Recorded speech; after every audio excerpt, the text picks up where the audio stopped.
Origine, il y a une vision israélienne qui est assez pessimiste des choses. Elle considère qu'elle est entourée d'ennemis, que le pays est entouré d'ennemis mortels qui ne veulent pas faire la paix avec Israël.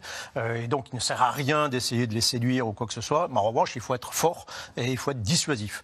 Et donc, la sécurité avant la paix, c'est ce que vous nous dites.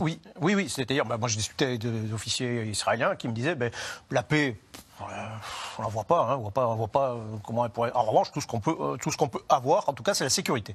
Et donc, on va privilégier la sécurité à court terme. Alors, c'est une vision très à court terme sur une paix qui est très hypothétique à long terme. Et donc, pour ça, il faut être fort.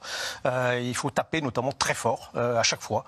D'où cette campagne aérienne qui est extraordinairement violente, d'une violence quand même inédite. L'ONU a évoqué de possibles crimes de guerre sur le camp de réfugiés de Jabalia. Écoutez, même globalement, c'est-à-dire que quand vous avez peut-être 8 000 à 9 000 civils, je ne parle pas des combattants du Hamas, mais peut-être 8 000, 9 000 civils qui ont été tués essentiellement par ces frappes aériennes, pour un effet sur le Hamas qu'on estime peut-être à 1000, 2000 combattants, vous avez quelque chose qui s'appelle une disproportion, quoi. Très, très net, très clair. Et à partir du moment où vous avez disproportion, oui, vous flirtez très largement avec quand même le crime de guerre. Mais c'est assumé. C'est assumé. Et puis, pour revenir à votre question précédente, oui, le problème, c'est que frapper très fort, c'est en contradiction quand même avec le soutien international. Et donc, régulièrement, dans toutes les opérations précédentes, effectivement, on a vu à chaque fois un soutien qui s'est frité au fur et à mesure des frappes aériennes, au fur et à mesure des catastrophes qui peuvent surgir. Il n'y a pas eu vraiment l'hôpital, El Ali aurait pu être une de ces catastrophes qui fait basculer complètement l'opinion. Bon, il était prouvé que c'était pas Israël qui a été atteint par une roquette du djihad islamique. Voilà.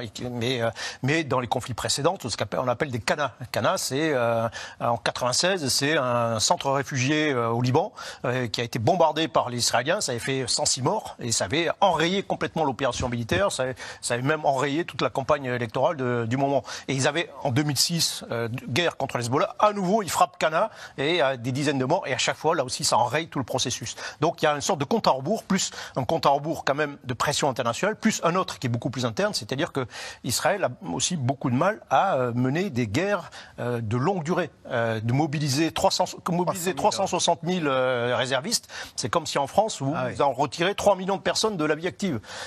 Donc ça perturbe quand même très largement la vie de la société. Donc il y a aussi un contre à rebours un peu interne. Heureusement, pour l'instant, les autres fronts sont relativement contenus. Mais voilà, c'est aussi un problème très, très matériel, très interne. On ne peut pas mener une guerre de très grande échelle, à très grande intensité pendant très longtemps.